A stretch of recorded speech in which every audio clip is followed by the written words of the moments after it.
701 శ్లోకాలు ఉంటాయని 701 శ్లోకం లోపల మొత్తం ఆయనకు జ్ఞానోపదేశం చేసిండు. ఆ జ్ఞానోపదేశం లోపల ఒక్క శ్లోకం ఏంటంటే భగవంతుడు ఎక్కడుంటాడు, భగవంతుడు ఎక్కడ దర్శనం చేసుకోవాలి, భగవంతుని దర్శనం ఎక్కడ చేసుకోవాలి, తిరుపతి పోయి చేసుకోవాలా, కాళహస్తికి పోయి చేసుకోవాలా, లేకపోతే మల్లికార్జున స్వామి దగ్గర పోయి చేసుకోవాలా, యాదగిరిగుట్టకు పోయి చేసుకోవాలా, బద్రీనాథ్ కేదార్నాథ్ పోయి చేసుకోవాలా, కాశీకి పోయి చేసుకోవాలా. ఎందుకంటే భగవంతుడు ఏడున్నడో అన్ని ఎతకాల. భగవంతుడు లేని చోట ఎత్తుకుంటే దొరుకుతుందా? మా గురువు గారు కథ చెప్పింది. ఒక అమ్మగారు, ఆమె కొంచెము మెదడు సరిగా లేదు, కొంచెము అందరికి ఒక తీరు ఉండే కదా, మెదడు పది లేదు. ఆ ఇంట్లో ఉండే కొంచెం చీకటిగా ఉన్నది. ఆమె సూది తీసుకొని రైకేలు గుర్తుంటే ఆ సూది జారి కింద పడింది. ఆయన కళ్ళు కనబడేది, ఎతుకుతుంది పాపం, చీకటి కదా ఎతుకుతుంది. ఎతుకుతుంటే దొరకలేదు. ఆమె ఇట్లా ఇట్లా అంటే దొరకలేదు. మనవరాలు చూసింది. ఏమమ్మా ఏం ఎత్తుకుతున్నామంటే మా సూది పోయిందన్న, నీకు ముందు కళ్ళు కనబడేది, చీకట్లు ఎత్తుకుతే దొరుకుతుందా, ఎలుతుర్లు ఎత్తాలి కదా అన్నది. అంటే ఆ ఉద్దేశం ఏంటంటే మన దీపం అన్న లైట్ అన్న తీసుకొని ఎత్తుకాలి. ఈమెకేం మైండ్ సరిగా పనిచేయదు. మా తల్లిగారు మా మనవరాలు ఎలుతుర్లు ఎత్తుకోమన్నారు కదా, ఎలుతురు ఏడున్నా చూస్తే ఆ బయట చీకట్ల స్ట్రీట్ లైట్ వెళ్తుంది. స్ట్రీట్ లైట్ ఉంటుంది కదా రోడ్డు మీద, ఆ స్తంభం దగ్గరికి పోయింది. ఆ స్తంభం దగ్గరికి పోయి ఆ స్తంభం చుట్టూ తిరుగుతున్నది. పాపం మైండ్ పని చేయదు. ఏం చేస్తుంది, తిరగాలని తిరుగుతలేదు, ఆమె మైండ్ పని చేయదు. దాని చుట్టూ తిరుగుతున్నది. అదే సమయంలో సినిమా వదిలిపెట్టారు. సినిమా టాకీస్ ముందు సినిమా వదిలిపెట్టేటప్పుడు ఈ అమ్మ బాగున్నా ఉన్నోళ్ళు ఊడు కనిపెట్టిండు. అరే ఏదో ఈ అమ్మగారు బయట ఎత్తుకుతుందంటే చెబుతూ ముక్కుతో ఏదో జారిపోయినటువంటి దొరికితే నాకు దొరకవచ్చు, ఇవి ఎట్లా కళ్ళు కనబడే కదా సరే. కానీ ఈ మహానుభావుడు ఇద్దరు ముగ్గురు కలిసి ఈ చుట్టూ తిరుగుతుంటే ఇంకో 10 మంది 50 మంది దొరికితే నాకు దొరుకుతుంది. పోయిందేముంది, పైసలు అయితే ఖర్చు లేదు. తిరిగితే ఏమిటో దొరకకపోతే దొరకకపోయి దొరకవచ్చు అని ఆశ మీద 50 మంది తిరుగుతున్నారు. ఇక దాంట్లోనే శ్రీనివాస్ రెడ్డి అంటే ఒక ఆయన చూసాడు. ఏంటబ్బా ఇంతమంది తిరుగుతున్నారు ఏంటిది అని ఒక ఆయన అడిగిండు. ఏం ఎత్తుకుతున్నావు అంటే తెలియదు. మరి ఎందుకు ఎత్తుకుతున్నావు అంటే ఏమో వాళ్ళు ఎత్తుకుతున్నది నేను ఎత్తుకుతున్నా, ఇది దొరుకుతుందేమో నేను అంటాడు. ఎవరిని అడిగినా ఏం ఎత్తుకుతున్నావు అంటే నాకు తెలియదు. ఎందుకు ఎత్తుకుతున్నావు అంటే ఎందుకు వాళ్ళందరూ ఎత్తుకుతున్నా, నేను ఎత్తుకుతున్నా, దొరికితే నాకు దొరకదా అని వాడు ఎత్తుకుపోలేగా. ఇదేదో ఉన్నట్టుందానే ఇది వదిలిపెట్టలే. అడుక్కుంటా లాస్ట్ అవ్వ దగ్గరికి పోయిందిగా. అవ్వ దగ్గర పోయి అసలు అబ్బా 50 మంది తిరుగుతున్నారు నీ చుట్టూ, ఏం పోయింది అని అంటే ఏం లేదు నాయన, సూది పోయింది అని.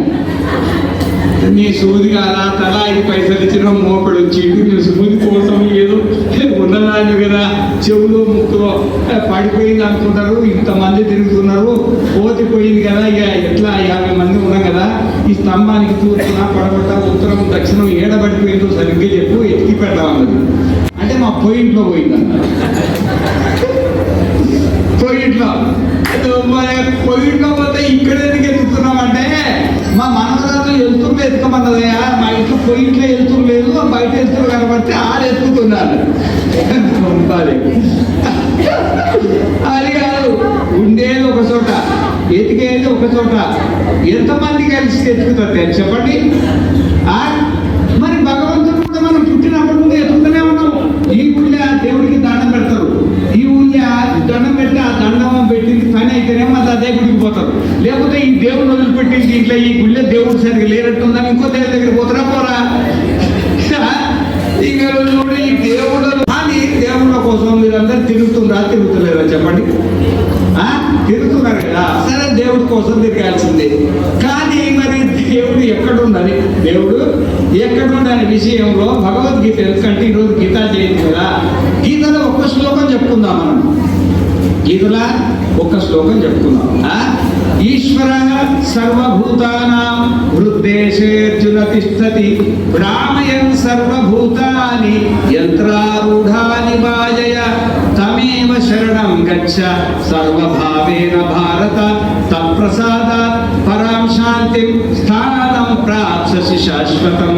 ఈశ్వర సర్వభూతానాం, ఈశ్వరుడు అంటే పరమాత్మ, ఈశ్వరుడు అంటే పరమాత్మ. ఈశనాత్ ఈశ్వర, ఈశాన, ఈశ్వరుడు అంటే పాలించేవాడు, ఈశానుడు అంటే పాలించేవాడు.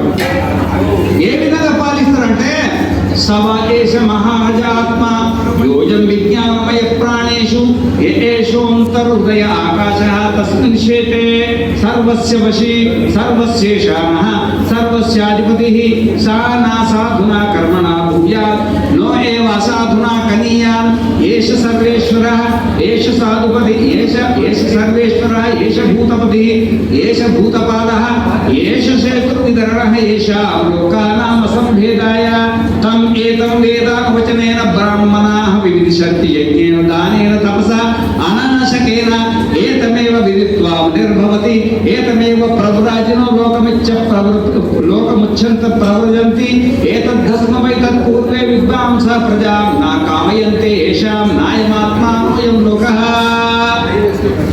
ఏమన్నా అర్థమైందా? ఈ భగవద్గీతలో చెప్పిన దాన్నే బృహదారణ్యోపనిషత్తులో యాజ్ఞవల్కుడు జనకుడు చెప్తున్నారు అన్నమాట. సవా ఏష మహాన్ అజ ఆత్మ యోయం విజ్ఞానమయ ప్రాణేషు ఏషోంత హృదయ ఆకాశః తస్మిన్ శ్వేతే. ఆకాశం ఉందా? మీకు ఆకాశం తెలుసా? ఇప్పుడు మీరు దేని మీద కూర్చున్నారు? భూమి మీద కూర్చున్నారు. నీళ్లు, అగ్ని, గాలి, వాయువు, ఆకాశం, పంచభూతాలు ఉన్నాయి కదా. పంచభూతాలలో ఆకాశం ఉంది. ఆకాశం ఎక్కడెక్కడ ఉంది చెప్పండి? అన్ని ఊర్లలో ఉంటుంది, అన్ని ఇళ్ళల్లో ఉంటుంది, అన్ని చోట్ల ఉన్నది. ఇప్పుడు ఈ ఆశ్రమం ఉందా లేదా? దీంట్లో ఉన్నది మన శరీరంలో కూడా ఉంది. మన శరీరంలో ఎన్నో భాగాలు ఉన్నాయి.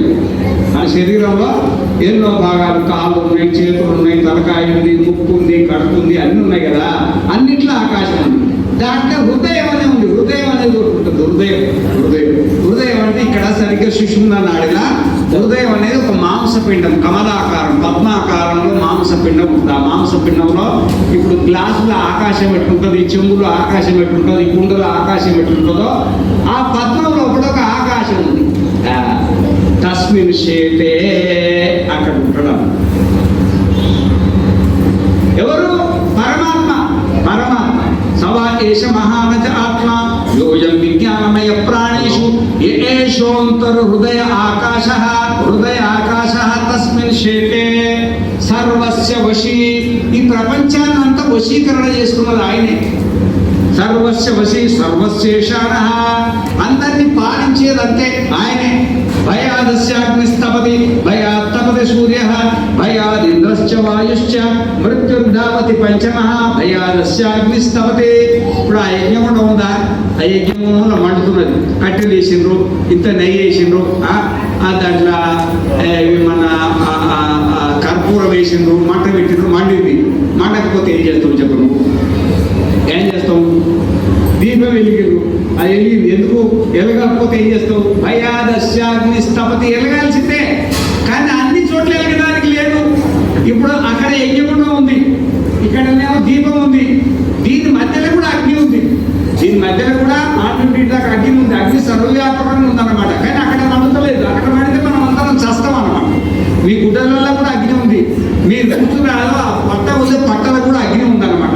అగ్ని అంత ఉంది, మరి అది ఎందుకు మండుతలేదు? భయాదస్యాగ్ని స్థపతి. అది మండడానికి లేదు, అది మండాలి. దాన్ని సూర్యుడు మండుతున్నాడు. ఎవరు భయం చేత మండుతున్నాడు? నరేంద్ర మోడీ భయం చేత మండుతున్నాడా? లేకపోతే ఇప్పుడు వచ్చిన ముఖ్యమంత్రి చేత భయం చేత, నీ భయం చేతనా, నా భయం చేతనా? భయాదస్యాగ్ని స్థపతి. సూర్యుడు అనేది మరి ఆ భగవంతుడు భయం చేత మండుతున్నాడు. భయాదస్యాగ్ని స్థపతి. భయాదస్యాగ్నిస్తవతి భయాదింద్రశ్చ వాయుశ్చ. గాలి ఉంది కదా, వాయువు అంటే ఏంది? గాలి. గాలి లేకపోతే ఎవరు బతుకుతారు చెప్పండి? గాలి లేకపోతే ఎవరైనా ఒక్కరైనా బతుకుతారా? పిపీలికాది బ్రహ్మ పర్యంతం ఎంతమంది జీవులు ఉన్నారో అంతమందికి గాలి అవసరమా లేదా? ఆ గాలి లేకపోతే చచ్చిపోతాం. మీకు డౌట్ ఉంటే ముక్కు నోరు పేస్ట్ వేసుకుంటే 5 నిమిషాలలో చచ్చిపోతాం. చచ్చిపోకపోతే నన్ను అడగండి, గ్యారంటీగా పోతారు అనమాట గాలి.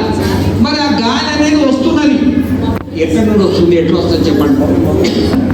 సో మీరు వచ్చిండు, మా సంపత్ పార్వతి రెడ్డి గారు వచ్చిండు, ఎక్కడి నుండి ఆ నుండి వచ్చిండు, ఆ కల్వకుర్తి కారు నుండి హైదరాబాద్ వచ్చి ఊరికే వచ్చినా దానికి ఒక స్కూటర్ ఉండాలా, దానికి ఒక కారు ఉండాలా, దానికి డ్రైవర్ ఉండాలా, దానికి ఒక శరీరం ఉండాలా, దానికి మనస్సు ఉండాలా, మనసుకు కోరిక ఉండాలా, ఇన్నున్న ప్రాంతం ఉండాలి, ఇన్నున్న ప్రాంతం ఉండాలి, అన్ని కలిసి ఇక్కడికి వచ్చింది అనమాట.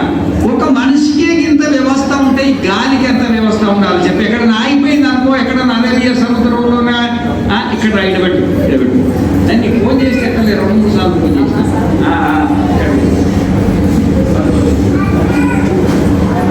ఈ గాలి ఎక్కడన్నా ఆగిపోయింది అనుకో ఏం చేస్తారు చెప్పండి మీరు? ఏం చేయలేరు, అందరూ చచ్చిపోవాల్సిందే. భయాదింద్రశ్చ వాయుశ్చ మృత్యురుదావతి పంచమ. సావు కూడా మనం చావాలనుకుంటే చావమన్నమాట. ఒకవేళ మనం చనిపోలేదనుకో, ఇప్పడం చనిపోలేదనుకో ఈ భూమి సరిపోద్దా? ఇప్పుడు మనం చచ్చేపోలేదనుకో, ఎవ్వరు చచ్చిపోలేదనుకో, పుడుతూనే ఉంటారనుకో, పుడుతూనే ఉంటారనుకో, పుడుతూనే ఉంటారనుకో, ఎవరు చావలేదనుకో మనం బతకగలుగుతామా చెప్పండి?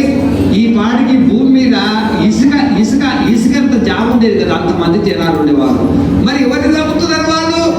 భయాదు ఇంద్రశ్చ వాయుశ్చ మృత్యు. చావాలి, మీరు చస్తేనే వాడు పుట్టాలి, లేకపోతే జాగ్రత్త సరిపోతారు అనమాట. ఇది అంతగానే అందుకే సర్వశేషాన సర్వస్యాధిపతి సా నా సాధునా కర్మణ భూయాన్ నో ఏవ సాధునా కనీయాన్. ఈ పుణ్యాలు పాపాలు ఆయన ఏం చేయలేవు. ఏష సర్వేశ్వర ఏష భూతపాల ఏష భూతాధిపతి ఏష భూతపాల. భూతాలంటే తెలుసా మీకు? భూతాలంటే ఏంటి? భూతాలంటే మామూలుగా దయ్యాలు అనుకుంటారు కదా. భూతాలంటే మనమే. 84 లక్షల జీవరాశులు, 84 లక్షల భూతాలు. మనల్ని పాలించేవాడు, మనల్ని పాలించేవాడు అంటే మనల్ని రక్షించేవాడు ఎవరంటే పరమాత్మ. ఆ రక్షణే కాదు. ఏష భూతపాల ఏష సేతుర్విదరణ ఏషాం లోకానాం అసంభేదాయ. అంటే ఇప్పుడు సూర్యుడు చుట్టూ నవగ్రహాలు తిరుగుతున్నాయమ్మా. ఎట్లా తిరుగుతున్నాయి? ఆటోమేటిక్ తిరుగుతాయి చెప్పండి. ఇప్పుడు భార్య చుట్టూ భర్త తిరుగుతాడు, భర్త చుట్టూ భార్య తిరుగుతాడు, వాళ్ళిద్దరు చుట్టూ పిల్లలు తిరుగుతారు. దానికి సిస్టమ్ ఉందా లేదా? సిస్టమ్ ఉందా లేదా? భార్య చుట్టూ భర్త చుట్టూ ముందు వాళ్ళకి పెళ్లి కావాలా, వాళ్ళ ఐడెంటిటీ కావాలా, ఈయన భర్త ఈయన భార్య అని తిరుగుతారు. మన పిల్లలు సిస్టమ్ ఉంది కదా. సిస్టమ్ లేకపోతే సంసారం చుట్టే సంసారమే తిరగదా. మరి సూర్యుడు చుట్టూ నవగ్రహాలు ఎట్లా తిరుగుతున్నాయి చెప్పి ఆటోమేటిక్గా? దానికి సిస్టమ్ ఉంది.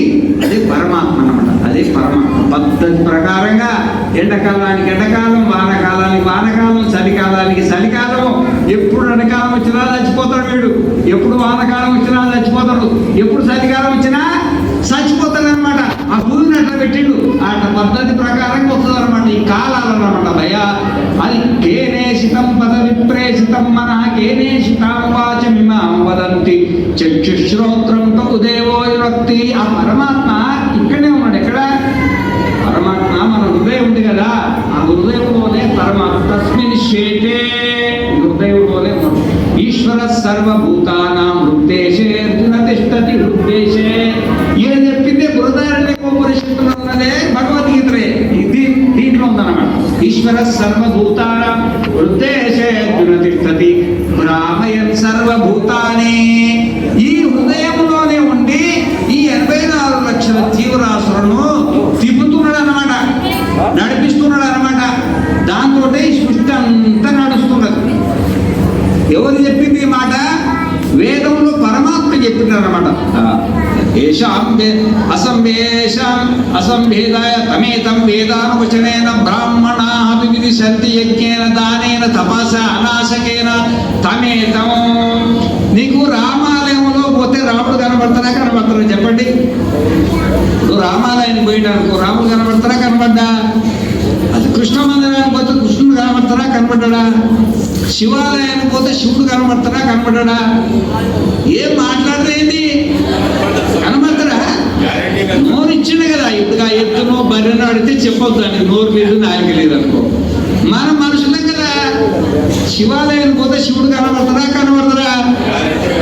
అట్లా చెప్పాలి. కనబడతారు అనమాట, కనబడతారా? రామాలయంలో రాముడు కనబడతారు. కనబడే, శివాలయంలో శివుడు కనబడే, కృష్ణాలయంలో కృష్ణుడు కనబడే. పరమాత్మ ఏం చెప్తుండంటే హృదయంలో పరమాత్మ ఉండంట. మన హృదయంలోనే మన పరమాత్మ ఉండంట. అయితే మన హృదయం అంటే లోపల ఉంది కదా, ఇట్లా కన్ను మూసుకొని ఒకసారి చూడండి, ఒక్క నిమిషం టైం ఇస్తా చూడండి, మీకు ఏం దేవుడు కనబడతారో ఇట్లా కన్ను మూసుకొని చూడండి. ఎందుకంటే కృష్ణుడు చెప్పిండు, వేదం చెప్పింది కదా, కన్ను మూసుకోండి, ఒక్క 2 నిమిషాలు చూడండి. మీ హృదయంలో మీ పిల్లలు కనబడుతున్నారు, మీ ఇల్లు కనబడుతుంది, మీ భార్య కనబడుతున్నది, మీ భర్త కనబడుతున్నది, అల్మార్లో పెట్టే బంగారం కనబడుతుంది, టీవీ కనబడుతుంది, ఇల్లు కనబడుతుంది, కారు కనబడుతుంది, ఇంకేమేమి కనబడుతున్నాయి, ఏమేమో కనబడుతున్నాయి. ఒకరొకరికి ఒక్కొక్క రకంగా కనబడుతున్నది, అన్ని కనబడుతున్నాయి.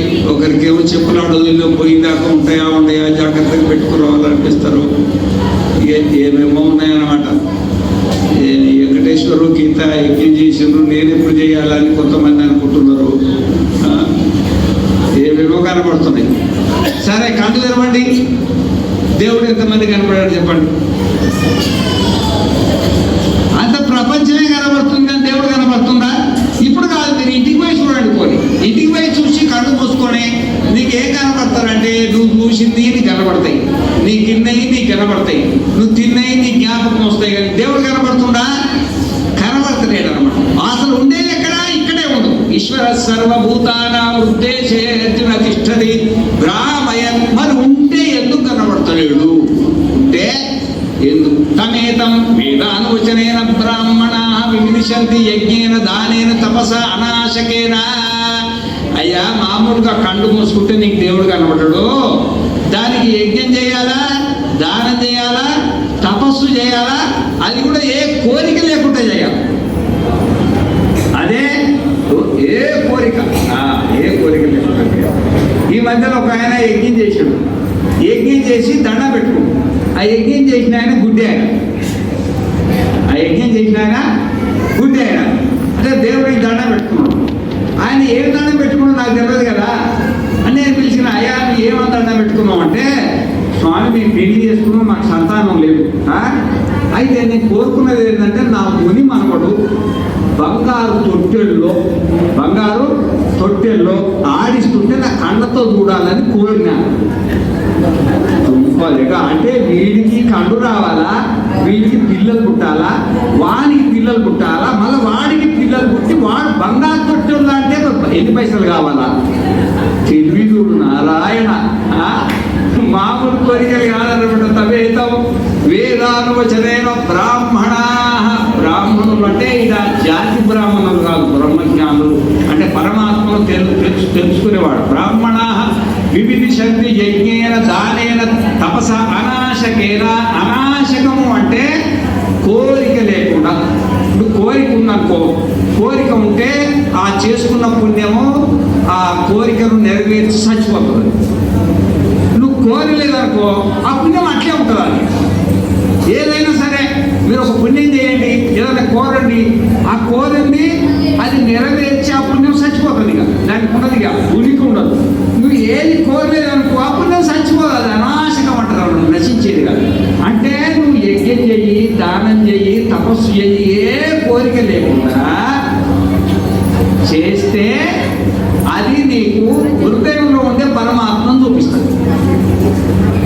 నువ్వు యజ్ఞం చేయలేదు, దానం చేయలేదు, తపస్సు చేయలేదు, ఏం చేసినావు, ఏదో పెళ్లి చేసుకున్నావు, ఆయన ఉద్యోగం చేస్తాడు, నేను వ్యాపారం చేస్తాను, మన ఇంట్లో వంట వండుతాం, గుడ్డలు ఉతుకుతాం, ఏదో ఎవరు చేసే పనులు వాళ్ళు చేస్తుంటే దీనివల్ల దీని సంసారాన్ని చేసి నడరు. సంసారం అంటే నడుస్తున్నది అంతే. చేయడం ఏంటంటే యజ్ఞం చేస్తే చేసినట్టు, దానం చేస్తే చేసినట్టు, తపస్సు చేస్తే చేసినట్టు, మిగతాదేది చేసినట్టు కాదు శాస్త్ర దృష్టిలో అన్నమాట. అనాశకేనా. అందుకనే ఏతద్ధస్వమే తత్పూర్వే విద్వాంసాః ప్రజా నకామయంతే. అందుకనే పూర్వకాలంలో వాళ్ళు పెళ్లిళ్ళు చేసుకోవాలని కోరుకుంటేది కాదు. ఎందుకంటే పెళ్లి చేసుకుంటే ఈ కోరిక లేకుంటే బతకడం అనేది వీలు పడదు. పెళ్లి చేసుకున్న తర్వాత కోరిక లేకుంటే నడుస్తుందా? ఇప్పుడు అమ్మాయిని పిల్లలు జరపాలంటే పైసలు కావాలి, ఆ పైసలు వస్తే ఇక ఈ పిల్లలు చదవాలా, ఆ పిల్లలు చదివియాలా, ఈ పిల్లలు చదివియా, ఇక సచ్చిందాకా ఆ సంసారం అనేది ఇంకా అది అన్ని కోరికలతోటే నడుస్తుంది. కోరిక లేకపోతే కుదరదు అనమాట. కాబట్టి ఏం చేసినట్టే ఈ పెళ్లి చేసుకుంటే మనం ఇక మనం ఈ కోరిక లేని కార్యక్రమాలు చేయలేమని కొంతమంది అని ప్రజాన కామయంతే. ఆ వెంకటేశ్వర్లు కూడా ముందు ఈయన ఇక్కడే ఉన్నాడు, ఇక్కడే ఉండే అప్పుడు వచ్చినారన్నమాట. వస్తే అప్పుడు వేదానందని పేరు పెట్టాడు. వెంకటేశ్వరు కదా, వేదానందన్ వేరే కలిసి వెంకటేశ్వరుని పేరు పెట్టి వేదానందన్ ఉన్నాడు. బాగానే ఒక సంవత్సరం ఉన్నాడు. అన్ని నేర్పించిన అంటే కొంచెం సిద్ధార్థ కౌముది, కొంచెం శబ్దమంజరి, ధాతుమంజరి అవన్నీ నేర్పించి సేవ చేసేది నేర్పించిన తర్వాత వీళ్ళు జంపు చేసేది. ఇక్కడ జంపు చేసేసి మా గురుగారి ఆశ్రమాన్ని పోతే పోలే అనుకున్నాం. కానీ ఇక ఆడ ప్రాప్తం లేక ప్రాప్తం కూడా ఉండాలి కదా, కావాలని ఎవరు తను చేడిపోతారు. ప్రాప్తం లేక హైదరాబాద్ వచ్చి తిరిగి ఏదో మొత్తం మీద అయ్యి మళ్ళీ నన్ను మర్చిపోయాడు. మళ్ళీ చాలా ఏళ్ళకి వచ్చింది. స్వామి రాలేదు, మంత్రం మర్చిపోయినా, నేనంతా గందరగోళం అయిపోయి అడుగులు తిరిగినట్టు చీకటిళ్ళలో తిరిగితున్నా, నాకేం అర్థమైతే లేదు. మళ్ళీ ఆ మంత్రం చెప్పమంటే మంత్రం చెప్తే ఆ మంత్రం చెప్తే గీతమ్మ దొరికింది. అర్థమైందా? సంసారం అన్నమాటగా ఆ సంసారం మొదలు పెట్టిండు. ఏదో ఆయన పుణ్యాత్ముడే, ఇక ఆయన సంసారం చేస్తుంటాడు, ఇంకా సంసారం సన్యాసం రెండు చేస్తుంటాడు. 2 రకాలు నడుస్తుంటుంది. అర్థమైందా? కొంతమంది అట్లా పెళ్లి చేసుకోరంట. పెళ్లి చేసుకోక మరి ఆ యజ్ఞము, దానము, తపస్సు నేను చెప్పేది కాదు, వేదంలో చెప్తున్నాను. సంసారం కూడా చేయొచ్చు, కానీ సన్యాసులకు తీరినంత సంసారంలో తీరదు. ఇప్పుడు మన ఆడికి పోయిన ఆ మార్కెట్కి పోయి 100 చీరలు కొన్నా. 100 చీరలు కొని ఊరికనే మంచి చీరలే కొని ఆ ఊరికి తీసుకుపోయి అడుగుతుంటా. ముసలోళ్ళు ఉంటారు, పంచి పెడతా ఉంటారు. వచ్చిన వాళ్ళకి వచ్చినట్టు మన పెన్నులు తీసుకున్న ఒక 600 పెన్నులు ఆ స్కూల్ పిల్లలు అడిగింది. ఆడబెట్టి కూర్చుంటే పిల్లలకి పంచి పెడతా ఉంటారు అన్నమాట. ఒకసారి స్కూల్ బ్యాగులు అడుగుండేవాడు. మొత్తం లిస్టు తెచ్చుకొని 3వ తరగతి నుండి 10వ తరగతి దాకా డిగ్రీలు తీసుకుపోయి పంచి పెట్టి వచ్చేసినాను అన్నమాట. మీరు చేయగలుగుతారా? మీ సంసారం నడిచేదే కష్టమైతే మీరు చేయాలని కోరుకున్నా చేయలేరు అనమాట. అర్థమైందా? ఇక కొంతమంది చేయగలిగితే చేస్తారు, మంచిదే. కానీ సన్యాసులకు ఎక్కువ అంటూ ఉంటుంది కాబట్టి అనాశకేనా ఇంట్లోకి చెప్పడం ఏంటంటే ఈశ్వర సర్వభూతానాం హృద్దేశేర్జున తిష్టతి. పరమాత్మ మనలోనే మన మనసులోనే ఉంటుంది, కానీ మనకు కనబడతలేదు. ఎందుకు కనబడతలేడు అంటే మనం యజ్ఞము, దానము, తపస్సు చేయాలి. అది కూడా కోరిక లేకుండా యజ్ఞము, దానము, తపస్సు చేస్తే అప్పుడు కనబడతారంట. ఎందుకంటే ఈ మనస్సులో మైల ఉంది. మనస్సులో మైల అంటే ఏందనుకుంటున్నారు మీరు? మైల అంటే మనం చేసుకున్న పుణ్యము, మనం చేసుకున్న పాపము మనస్సులో ఉంటుంది. మనస్సులో ఉండి ఇప్పుడు భూమిలో గింజలు పడితే ఆ వానకాలం రాగానే మొలుస్తాయా మొలవై అవి? అట్లనే మనం చేసుకున్న పుణ్యం, పాపం మన మనస్సులో ఉండి సమయం ప్రకారంగా అవి భార్య రూపేనా, కొడుకు రూపేనా, బిడ్డ రూపేనా, ఇళ్ళ రూపేనా, శత్రువు రూపేనా, రోగాల రూపేనా అన్ని అనేక రకాలుగా బయటకు వస్తుంటుంది అనమాట. దానినే పాపం అంటారు, మనసులో మైల. అది కాకుండా కూడా మన మనసులో ప్రపంచం అంతా నిండిపోయింది. ఏంటంటే కంటికున్న రూపాలు, చెవుకున్న శబ్దాలు, నాలుగుకున్న రుచులు, ముక్కుకున్న వాసనలు, ఇవన్నీ శబ్దస్పర్శ రూప సగంధాలు ఈ జన్మే కాదు, ఎన్నో జన్మలై. నేను రాత్రి కూడా పండుకుంటా కదా, పండుకుంటే కళలు వస్తాయి కదా. కళలు వచ్చినప్పుడు మీ ఇల్లు కనబడతాయా, కనబడయా? మీ పిల్లలు కనబడతారా, కనబడరా? ఏదో మీ ఆస్తులు పాస్తులు ఆడిపోయినట్టు ఈడిపోయినట్టు చూసినట్టు కనబడుతుందా, కనబడదా? కానీ మీరు నమ్మండి నమ్మకపోండి, నా జీవితంలో నేను ఈ జన్మలో చూసింది నాకు ఏది కనబడదు. ఈ జన్మలో చూసింది ఏది కనబడదు. ఏ జన్మలో కనబడుతుంది, లేకపోతే రాబోయే జన్మలో తెలియదు. కానీ ఈ జన్మలో ఇన్ని ఏళ్ళు అయింది కదా ఆశ్రమం కట్టిన ఆశ్రమం ఇప్పటిదాకా నాకు కంటి కనబడలే, మా అమ్మ కనబడలే, మా నాయన కనబడలే, మా స్నేహితులు కనబడలే, మా స్వాములు కనబడలే, మా దేవుడు కూడా. ఏ జన్మలో నాకేమర్థమైందంటే మనం అన్నీ ఉంటాయి లోపల, మన లోపల అన్నీ ఉంటాయి, స్టాక్ ఉంటాయి. ఏవి ఈ జన్మలై తప్పించుకున్నా ఎనక జన్మలై ఎంబడి పడతాయి అనమాట. లోపల అది కూడా మైలే మొత్తం అంతా నిండి ఉంటుంది అనమాట. ఆ మైల పోవాలంటే యజ్ఞము, దానము, తపస్సు చేయాలి. అర్థం ఉన్నదనుకోండి, మనము దేవుణ్ణి మన ముఖాన్ని మనం చూసుకోవాలంటే దేంట్లో చూసుకుంటాం చెప్పండి? అద్దంలోనే కదా. ఆ గోడ దగ్గర, ఈ గోడ దగ్గర, ఆ కిటికీ దగ్గర, ఈ కిటికీ దగ్గర చూసుకుంటామా? దేంట్లో చూసుకుంటాం? అద్దంలో ఎందుకు చూసుకుంటాము? అద్దం శుద్ధంగా ఉంటుంది అనమాట, దాంట్లో మైల ఉండదు. ఇప్పుడు ఈ గోడలు ఉన్న మైల అద్దం ఉంటుందా? ఈ గోడలో ఎంత మైల అంతా ఉంటుంది దాంట్లో. గోడలు అవి ఎంత శుద్ధి చేసి, ఏమి లేకుండా శుద్ధి చేసి తెల్లగా చేస్తే అద్దం అవుతుంది అనమాట. అద్దంలో మొక్కలు చూసుకుంటాం. ఆ విధంగానే అదే అద్దం ఉందనుకోండి, అదే అద్దం ఒంటింట్లా ఒక 2-5 ఏళ్ళు 10 ఏళ్ళు కట్టి ఒంటింట్లా కట్టి తర్వాత మొక్కలు చూసుకొని కనబడుతుందా? ఎందుకు కనబడలేదు? అది అద్దం ఉందా లేదా? మరి అద్దంలో ముఖం చూడడానికి ఏం అడ్డం వచ్చింది? మైల. ఆ విధంగానే మరి ఈశ్వరుడు హృదయంలోనే ఉండు, కానీ కళ్ళు చూసుకుంటే కనబడతలేడు. ఎందుకు కనబడతలేడు అంటే మైల అడ్డం. సంసారం, నీ సంసారం నీకు అడ్డమైంది, నా సంసారము నాకు అడ్డమైంది అనమాట. ఈ సంసారాన్ని కడిగేయాలి. ఆ కడగాలంటే దానికి మందు ఉన్నదన్నమాట. ఇప్పుడు గుడ్డలకు మైల పట్టింది అనుకోండి, మైల పడితే మనం ఏం చేస్తాము? ఇంత సబ్బు సర్పేస్తాం అనుకో, ఏమా దానికి కొంచెం ఉడికి నీళ్ళు పోసి, ఉడికి నీళ్ళలో ఎక్కువ మైలుంది అనుకో, కొంచెం ఉడికి నీళ్ళు పోసి దాంట్లో సబ్బు సర్పేసి దాంట్లో నానబెట్టి ఏదైనా ఒకటి కర్ర తీసుకొని కొడతామన్నమాట. మరి శరీరానికి మైల పడుతుంది అనుకో, పొద్దున్న సాయంత్రం నీళ్లు పోసి సబ్బేస్తామా? ఏ పూట కాపుట సబ్బేస్తాం. మరి మనస్సు కూడా మైల పట్టింది కదా, మరి మనసుకు మైలు ఎట్లా పోవాలి? ఇప్పుడు అర్థం అంటే సర్పేస్తే పాయ. మరి ఈ లోపల మనసుకు ఏం చేయాలి చెప్పండి? ఆ మైల అంటే మామూలుగా ఒక 2 కిలోల సర్ఫ్ ఎక్సెల్ అని దొరుకుతుంది. ఒక 2 కిలోలు తీసుకొచ్చి మంచిగా నీళ్ళల్లో మంచిగా నానబెట్టి తాగేయాలి. నిజంగానే తాగేది దేవుడు శుభ్రం అయితే, ఈ మనసు మాత్రము శుభ్రం కాదనమాట. అది ఈ సర్ఫ్ తోటి పోయేది కాదు. దాని సర్ఫ్ ఏంటంటే యజ్ఞము, దానము, తపస్సు. అది కూడా కోరిక లేకుండా, ఏ కోరిక తీయాలా, దండం పెట్టాలి, నాకు ఏది వద్దానా, ఏదన్నా కోరుకున్నావా, అది అంతవరకే.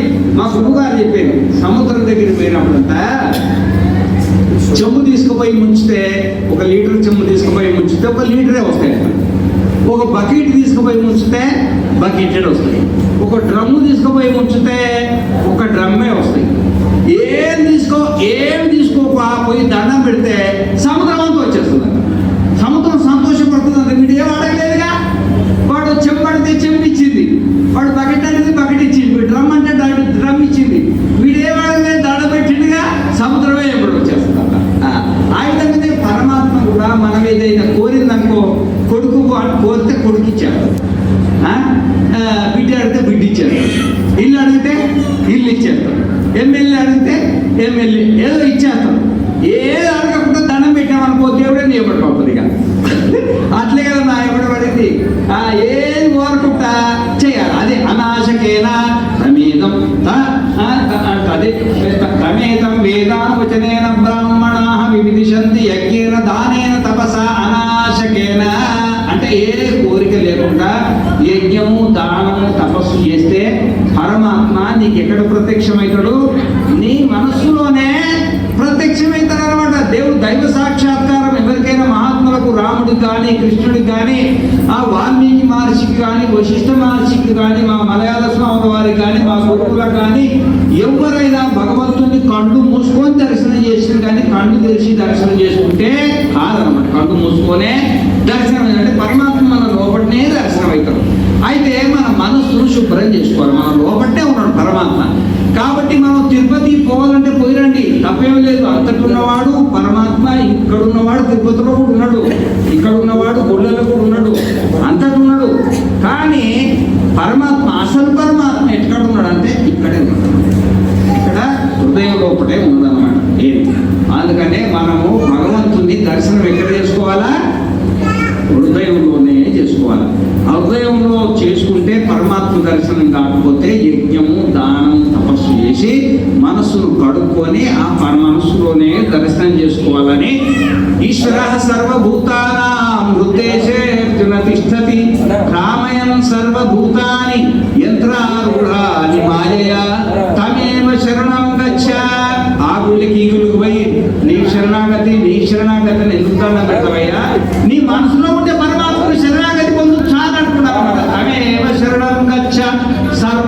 భావేనా అన్ని సమర్పణే, సమస్త భావాలన్నీ స్వామి త్వమేవ మాతాచ మితా త్వమేవ త్వమేవ బంధుశ్చ సఖా త్వమేవ త్వమేవ విద్యా ద్రవ్యం త్వమేవ త్వమేవ సర్వం మమ దేవ దేవ.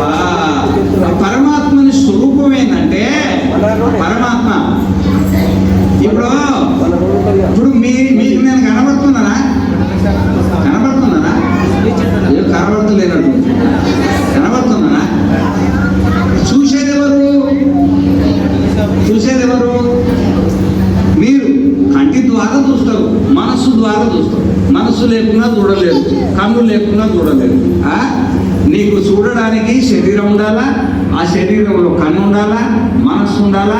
ఆ శరీరాన్ని కన్నును మనస్సును ఆధారం చేసుకొని ఈ కంటితో చూస్తారు, చెవితో వింటారు, నోరుతో మాట్లాడతారు, కాళ్ళు నడుస్తారు, ఇవన్నీ పనిచేస్తాయి కదా. ఆ చూసేది ఉంది కదా, చూసేదే పరమాత్మ. నన్ను చూస్తున్నాడు కదా, చూసేదే పరమాత్మ. జడం చూడలేదు.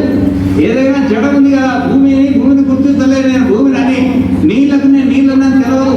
అగ్నికి, గాలికి, వాయువుకి, ఆకాశానికి జడ పదార్థాలు అన్నమాట, గుర్తించలేవు. దీంట్లో ఉండి ఈ ప్రపంచాన్ని గుర్తిస్తున్నది కూడా అదే పరమాత్మ. అదే నువ్వు, అదే నేను. ఆ తెలవక వలలో పడ్డామన్నమాట. మనం దేని వలలో? మనస్సు వలలో పడ్డామన్నమాట. పెళ్ళి అయిన తర్వాత అయ్యగారిదే నడవదు కదా. ఏమో మీ దగ్గర నడుస్తుందేమో కానీ పెళ్లి కాకముందు నడిచినంత పెళ్లి ఇలాగ నడుస్తుందా? ఎవరితో నడుస్తుంది? అమ్మగారు. ఇది ఏమైనా బయట నడవాల్సిందే. ఏమి ఇంటికి వచ్చిందంటే ఎవరి చక్రం తిరుగుతుంది? ఈమె చక్రమే. ఈమె చక్రం బ్రేక్ పడకపోతే ఆయన చక్రం బ్రేక్ పడిపోతుంది మరి. అందుకనే ఈ పెళ్లి అయిన తర్వాత అమ్మగారికి అయ్యగారు ఎట్లా అధీనం అయిపోతారో మనం కూడా మనస్సుకు అధీనం అయిపోయాం. మనస్సే భార్య, మనమే పురుషులమే. అర్థమైందా? ఆ మనస్సు చెప్పినట్టు మనం వినాలా, లేకపోతే ఇడిచి కొట్టేస్తుంది అన్నమాట అది. అందుకనే మనకు కూడా పెళ్లి అయినప్పుడు సన్యాసం అవడం ఏడప్పుడు నాకు నా మనసు పెళ్లి అయ్యే సంసారం నడుస్తున్నది. ఆ విధంగానే మీకు రెండు పెళ్లి లేదు. మీకు మీ మనసుకు పెళ్లి, మళ్ళీ ఇంకో అమ్మగారు పెళ్లి. అట్లా అమ్మగారికి అయ్యగారు, అయ్యారు అమ్మగారు పెళ్లిళ్ళు అన్నమాట సంబంధం. ఆ ప్రకృతి పురుష సంయోగం అంటుంది. ప్రకృతి పురుష సంయోగం.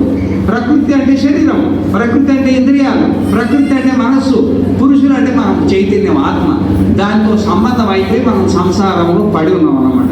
మనం నేను ఆత్మను, నేనే పరమాత్మగా తెలుసుకోవాలంటే అప్పుడు భగవద్గీతల మనకు ఈ 18 అధ్యాయాలు ఉన్నాయి కదా. 18 అధ్యాయాలు చాలా చక్కటి మొత్తం వేదాల సర్వోపనిషదో గావో దోగ్ధ గోపాలనందన పార్థో వత్స సుధీర్ భోక్త దుగ్ధం గీతామృతం. సర్వ శాస్త్రాల సర్వ ఉపనిషత్తుల సారం అన్నమాట, సారం.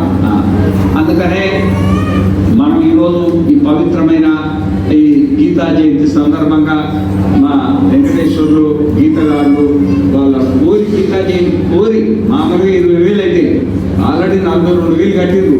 మళ్ళీ వాళ్ళే పూలు వీళ్ళని తీసుకొచ్చినారు అన్నమాట. మంచిగా జరగాల. ఎందుకంటే యజ్ఞానికి ఎంత అన్నదానం మంచిగా జరిగితే అంత మంచిది. యజ్ఞం ఎవరు లేకుండా 2 కూర్చొని చేయొచ్చు, 2,000 అయిపోతుంది. దానికి ఫలితం అంత రాదు.